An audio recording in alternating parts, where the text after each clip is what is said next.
বেরিয়ে চলে গেলে ও তাও করে নেবে, বের করে দিয়ে যাবে গাড়ি। ঠিক আছে, ঠিক আছে।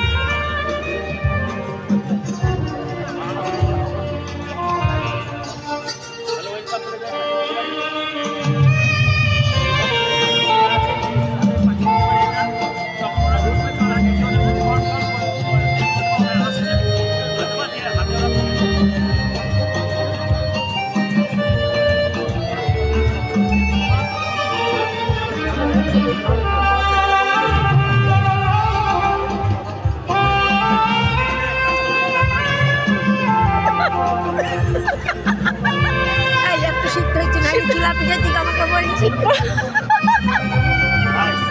খাইতে করেছে কিসের জন্য, করেছে কিসের জন্য আমরা খাবো।